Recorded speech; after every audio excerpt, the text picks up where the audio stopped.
Hello, you're with Into the Music here on RN and me, Gretchen Miller. Now, some days, don't you look at pop music, the music in the charts and on the radio, and think, what is this? Who are these people and how did they end up with recording contracts? Of course, today we've got countless ways to avoid the mainstream when it fails to offer us what we'd like to hear. Just follow the links or make a new playlist. But back in the early 90s, it was much harder to do this. In those dark pre-internet days, music fans were limited to what was being played on the radio or stocked in the music stores, and their frustration with what was on offer threatened to boil over into a kind of consumer revolt. In this second episode of his 6-part series, Love in the 90s, writer Craig Shufton takes us back to 1991. When it seemed as though things were finally turning around. Radio and MTV playlists made room for underground and alternative rock, and pop consumers at last had a real choice outside the mainstream.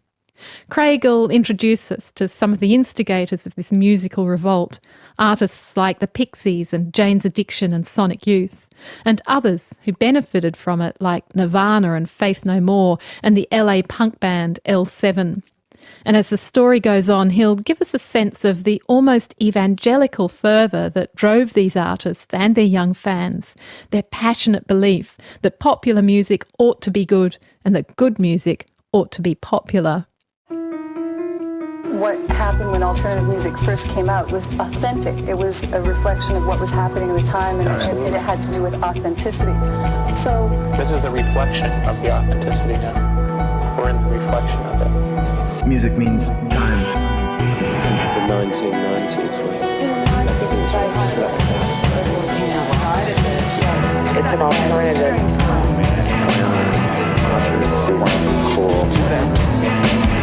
Love. 90s. Right. An alternative history of alternative rock. This is a story about unpopular music and what happens to it when it becomes popular. It's about a handful of underground or alternative bands from Britain and America in the early 90s who suddenly found themselves in places where those kind of bands were not normally supposed to be. On commercial radio, on national TV, standing on stage in concert halls and stadiums in front of thousands of people. What were they doing there? Why, in 1991, did unpopular music suddenly become popular? Ask most people today, and they'll tell you it was thanks to one song by one band. And I think you know the song and the band that I'm talking about.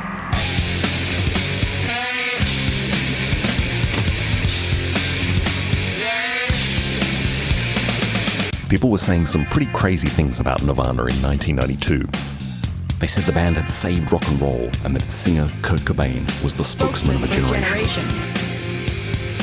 But the band were having none of it. We're just this rock and roll band. We play our songs, and play them to the people, and people like them, that's cool. They were punks, and one of the founding principles of punk is that bands are no different from their fans, and no one is a star. No band is special, no player royalty. So where British indie bands of the 90s like the Stone Roses were full of pronouncements about their own importance. You all say that you expect to be the best band in the world, so... No, we know that we are. We don't expect anyone else to think anything in particular about us. Nirvana were incredibly humble. Oh man, come on. There was really only one sense in which they would admit to being significant. If we are important, here it's how it will be, to bring a lot of underground bands to the surface, where some kid from the mainstream who hasn't been exposed to bands like Sonic Youth or Mudhoney, they'll understand that there's more to music than just like Motley Crue or Poison or a bunch of other garbage, I just hope we open up the box. We can open up doors for other bands from where we come from, like Sonic Youth or Mudhoney or the Melvins or L7 or Dinosaur Jr. I can just go on and on and on and on. I really love the image that bass player Chris Novoselic uses here of a box or a door that needs opening up so that the underground can be exposed to the mainstream, so that people who were sick of what was on the radio, and there were a lot of them, could finally get the chance to hear something different. The kind of music we play is maybe it's an alternative to things that are offered to the mainstream of society. There was a big difference between alternative rock and the mainstream variety, between, say, I Remember You by Skid Row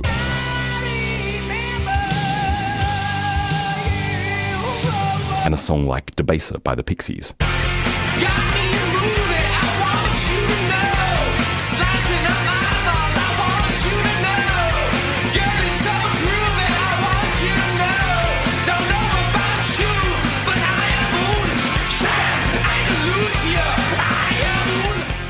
We don't really analyze it like that, but I suppose when you listen to what's in top 40 anyway, then you start to think maybe you are far away from it. Terror and fear and the dark side. When I hear the lyrics from songs, they don't necessarily sing things like, oh, I'm in love and I'm having a really good time, I hope he or she doesn't leave me.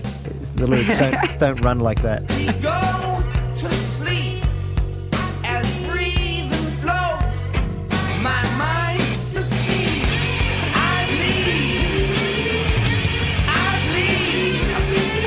No. Yeah, I guess they don't. Yeah. That was a good song, though. That was good. Because their lyrics were weird and their guitars were distorted and sometimes even out of tune, these bands were forced to live and work underground, to put out records on small indie labels and play shows in makeshift venues.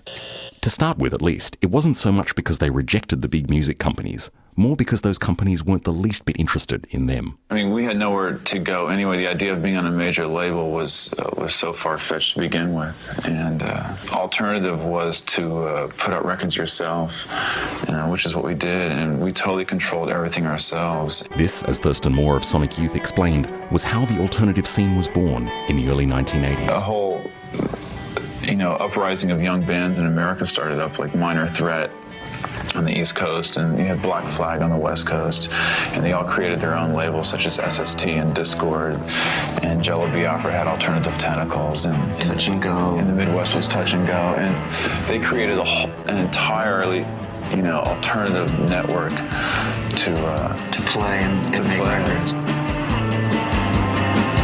to take a ride. Time to take it in midnight light. And if you wanna go, get on. But while the underground scene was born of necessity, everyone involved in it, from the bands to the fans, believed that the music it produced was better than the mainstream variety. And this led, over time, to a growing feeling of resentment. Why was the radio playing fake R&B, terrible hair metal, and bland middle-of-the-road ballads, while all this great alternative rock was going ignored and unnoticed?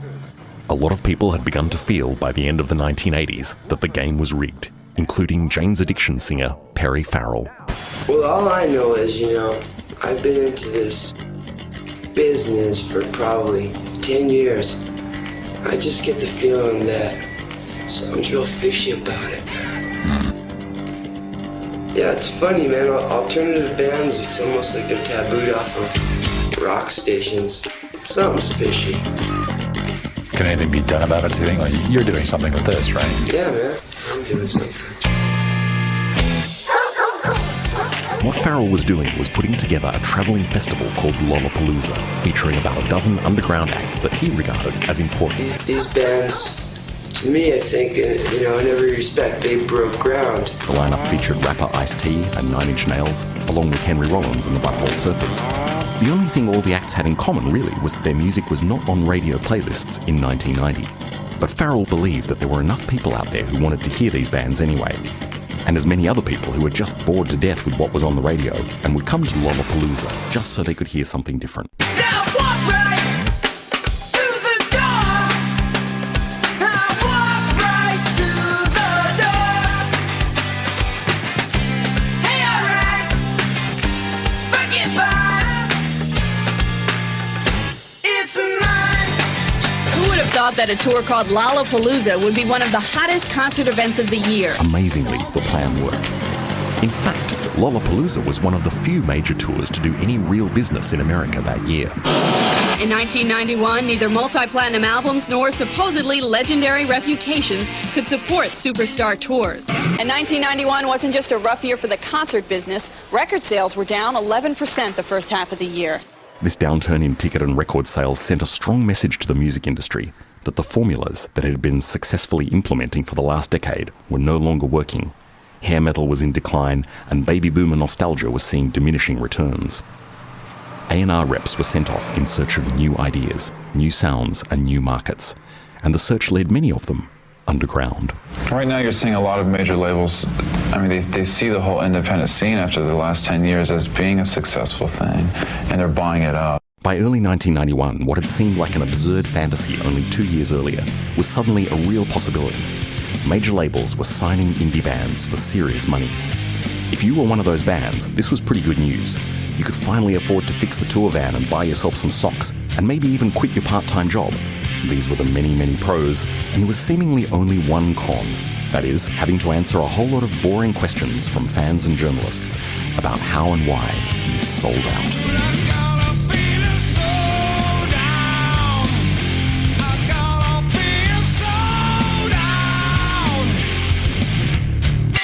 Selling out. Sold out. Selling out. How many times have people asked you whether you've sold out in the past few months, now that you have a major label deal? You're the first. I don't believe that. No, we've been asked quite a bit, but not face to face.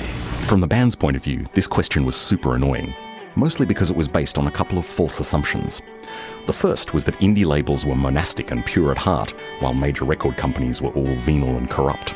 This might have been the case back in 1976, but as Steve Shelley of Sonic Youth points out here, by 1990, it was getting pretty hard to tell the difference between majors and indies. It's become established. It has become a success. It's just as much big business as the major corporations, major labels. You know, it's just like the big boys. You know. A lot of bands felt, or even knew from experience, that they were just as likely to be ripped off or exploited by an independent label as they were by a major. The bottom line is, they'll take advantage on you if you're on an indie, and they'll take advantage of you if you're on a major, so you might as well get Damned the if you do, distribution. damned if you don't. And as Kim Deal of the Pixies reminded Tim Ritchie in 1990, even the most altruistic indie label was still basically in business, and to pretend otherwise was just naive. I mean, there's people that are living all around that have little acoustic guitars in their living rooms, and their friends come over and they play music, and it's very important to them. But the minute anybody signs a contract, a record contract, they sell out. Actually, I mean, if we're selling out thing. The other assumption was that alternative bands who did sign to majors had basically signed their rights and possibly their lives away in the transaction, that inking a deal with Geffen or Warner necessarily meant that their music would soon begin to suck. But as far as Perry Farrell was concerned, this was nothing more than a rookie mistake. Kids that are new kids, they get scared, okay? What if we say no to this guy, you know? We'll lose our shot. All right. They're going to start to compromise a little bit because these, people are putting pressure on them.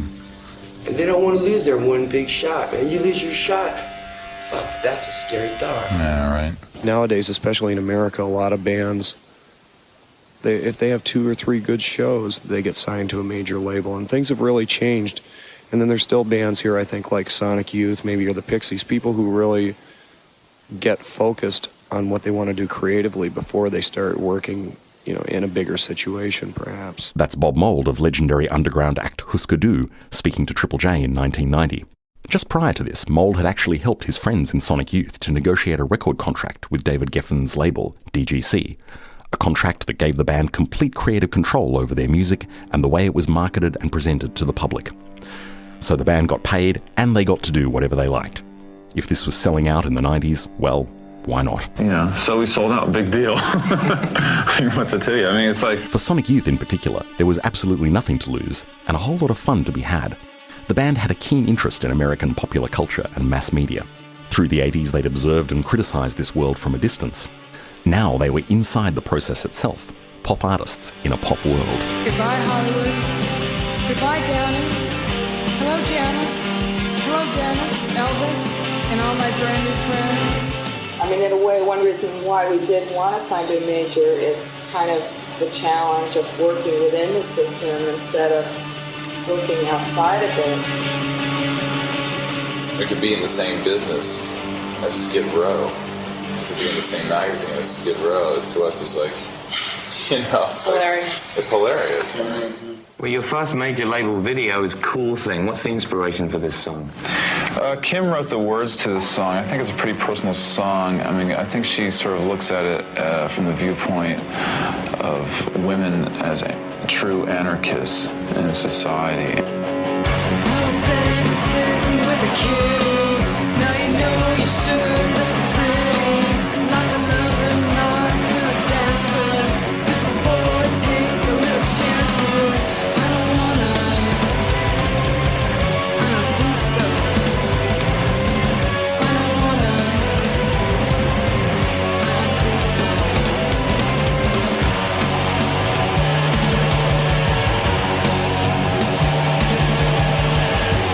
When you're a star, I know that you'll fix everything. Goo did not turn Sonic Youth into superstars, but in a way it did something more important. It sent a strong, clear signal to alternative bands everywhere that it was possible to have your cake and eat it too. To make wild, weird, politically engaged, experimental underground rock on the company dime and have it sitting in the rack in Walmart next to Paula Abdul and Debbie Gibson. When Nirvana decided to sign with DGC in 1990, Goo was the deciding factor. Yeah, we knew Sonic Youth were happy on there, and we always loved and respected Sonic Youth, so... I mean, it's just a good contract in our favor. Have Geffen Records wanted to interfere at any point? No, not at all. It's been a good relationship where, we just do what we want to do, and they help us do it. I really don't know what the definition of selling out is anymore. I guess I really don't care. We haven't compromised. Yeah. A record label lets us do anything we want. So? There's nothing that we've done that could be considered a sellout. At least not in my eyes. Yeah. After Nevermind became a hit, Nirvana wasted no time paying forward the favour that Sonic Youth had done by recommending them to Geffen. Since our record has done so well, we can open up doors for other bands. Bands like Sonic Youth, like Sonic Youth, Mudhoney, or the Melvins, or L7. And the LA-based punk group L7 were one of the first to benefit, after Nirvana took them on tour support in 1991. Please welcome L7.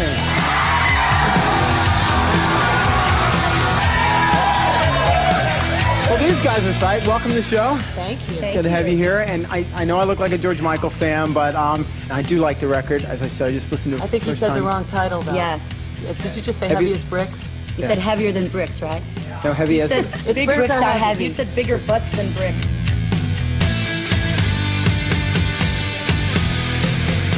There's no doubt that L7 made the most of the sheer incongruity of a group like theirs sitting in the same studios as Guns N' Roses and Poison. On MTV's metal show, Headbangers Ball, they were out of place, getting away with it, and loving every minute of it. Now, I mean, what is it like? Because you guys started in, like, the underground scene. This is another one of those titles I kind of hate to use, but for lack of a better word. Yes, we manipulated the underground scene and took everything that we could for what it was worth and then moved on. And the band had nothing to fear when it came time to answer those inevitable questions about selling out. So now are you ready for the fact that if you sell millions of records with this one, then everybody, of course, will say L7 sold out? Because this was the point of crossing over, to use corporate clout to bring punk to the masses. Open up doors. Open up the box. We wanted mega distribution, so everybody in really small towns across the country could get our record, as well as in big cities. This wasn't selling out at all. It was consumer democracy. And the fact that record companies were now actively chasing bands that they wouldn't have given a second thought to 3 years earlier confirmed what underground types like Perry Farrell and Jennifer Finch had been saying for years. That is, that the industry had got it wrong and that people knew better.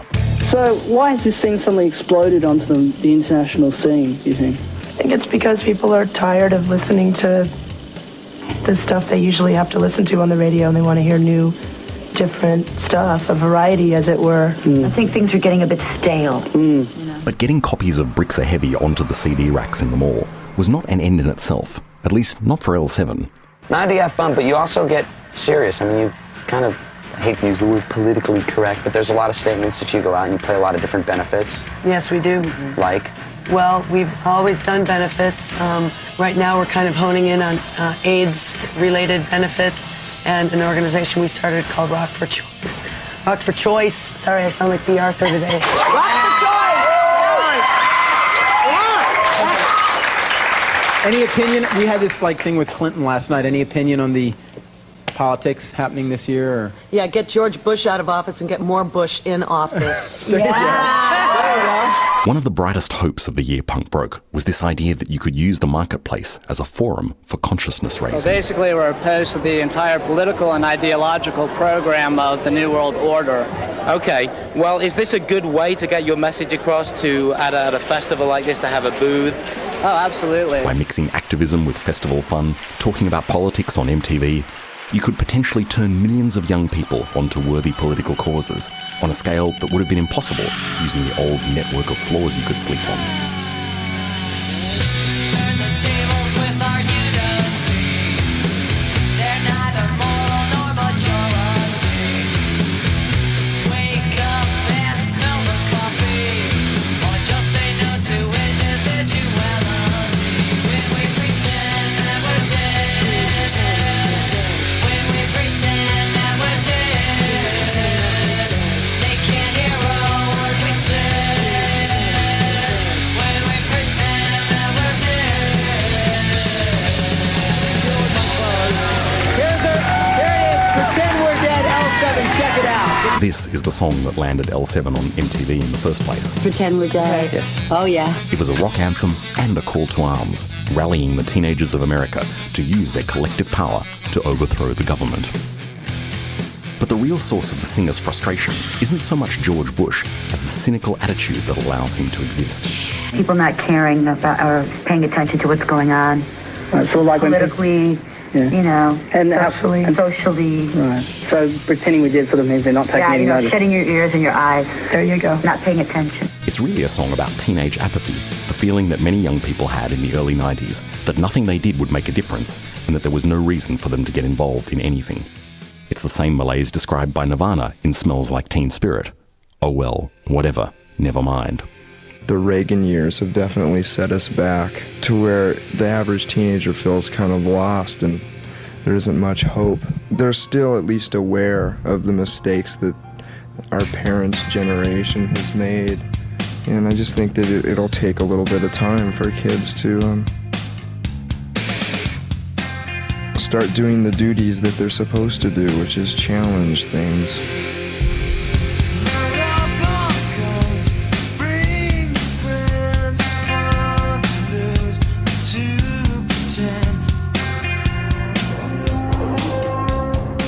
Rock history had taught artists like Kurt Cobain and his friend Kathleen Hanna of Bikini Kill that it was the responsibility of young people to make revolution.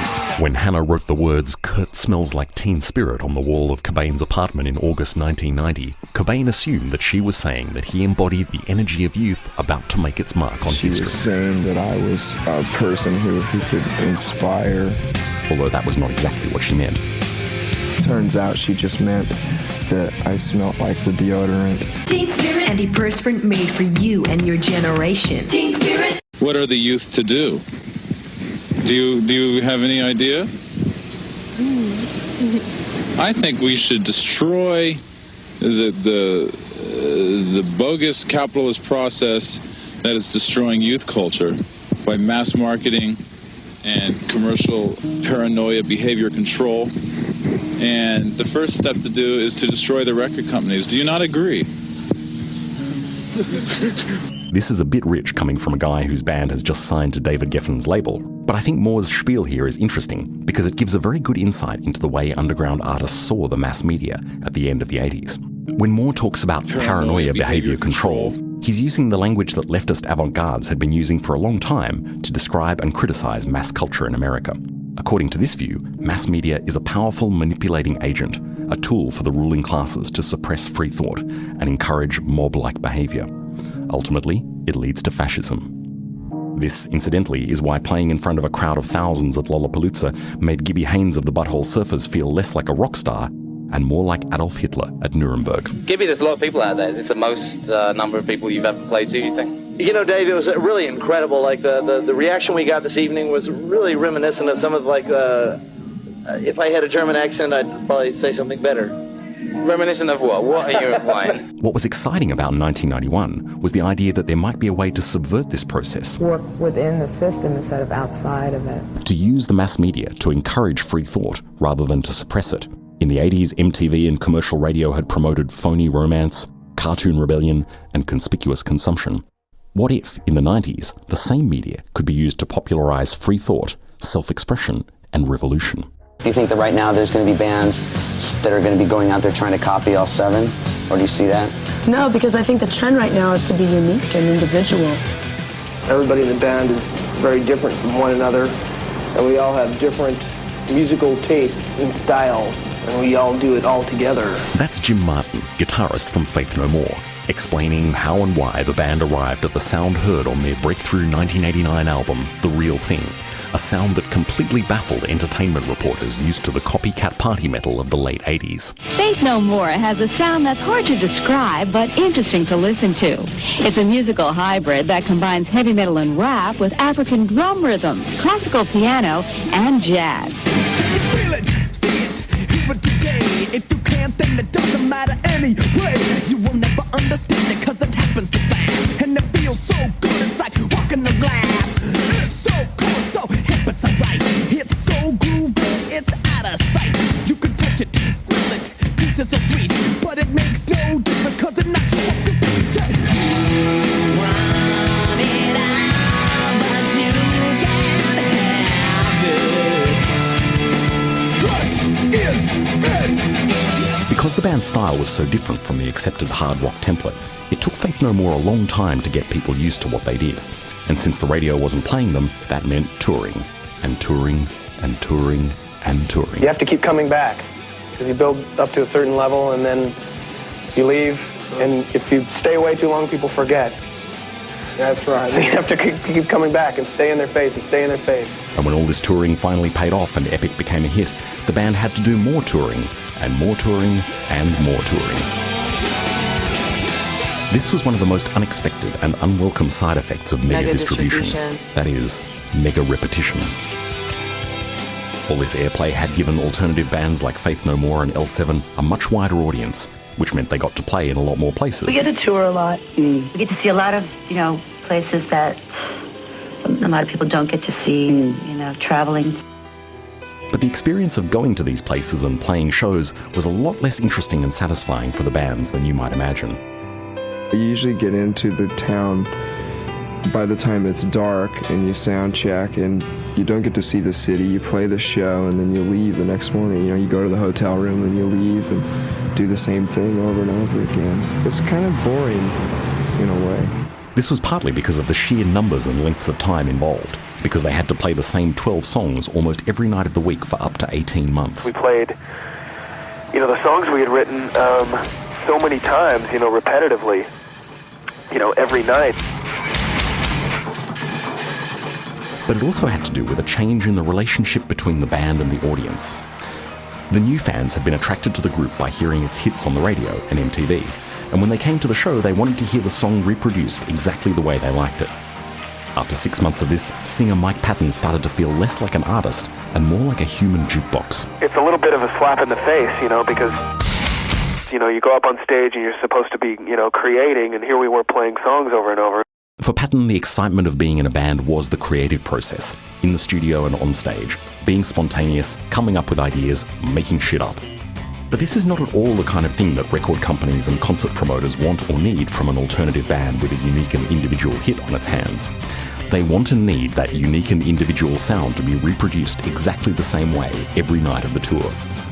And when it comes time for that band to go back to the studio and make another album, they want and need more of the same unique and individual sound that made the group a success in the first place. They were expecting a lot of repetition on this record. They've come up with a formula to sell our last record, and I think they wanted to rely on that same formula, if not rely on the exact same, format of songs. I think they would have been happy if we would have put out the same songs, with a different title and a different cover. Here's how to order. I think they would have been really happy if we would have made our last record over again. This is by no means what Faith No More did. On Angel Dust, Mike, you pretty much left the funk metal thing behind this time. Was that intentional? Well, we all hate it, if that means anything. Okay, I guess it does. What happened with 1992's Angel Dust was that Faith No More had to move away from their own sound, not just because they were bored by the task of reproducing it, but because the sound itself had become a marketing category and a cliche, which they no longer wanted to be associated with. If they have a way of marketing something or a way of selling something, of course they're going to want to repeat it, and you know, we're not about that. We're not about making their jobs easy, so they hate us. By this point, alternative itself had become one of those marketing categories, along with the word independent. These words had once described a particular way of making records and touring outside the mainstream. An entirely, alternative network. But now that alternative and independent bands were in the mainstream, they became more of a way to describe a certain kind of sound or a certain kind of look. Now, you guys come from a scene in America of independent bands like the Red Hot Chili Peppers, Nirvana, Pearl Jam, I suppose. All three of which aren't independent bands. At all. But we do consider ourselves from the underground. Do you mean like alternative? Yeah. From where we come from, we can open up doors. Since our record has done so well, record companies from all over are converging on the Seattle, Washington area, looking for the next Nirvana. If they have a way of marketing something or a way of selling something, of course they're going to want to repeat it. The problem of 1992 was a curious inversion of the problem of 1990. Once again, the industry was the enemy. Except that now, instead of suffocating alternative bands with neglect, it appeared to be killing them with kindness.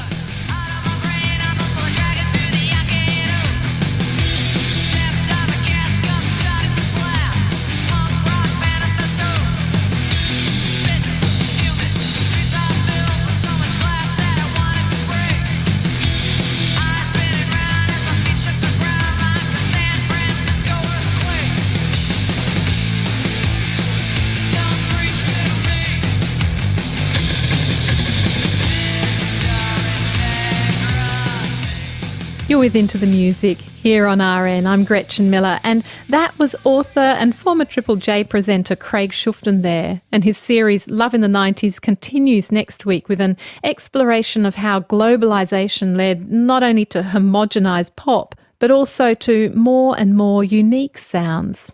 And if you want to immerse yourself further in the 90s, just head to our website where you'll find all of the programs so far to download or stream.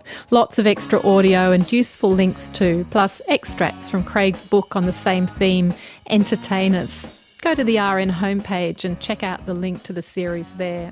And on the Into the Music website, you can check out a great collection.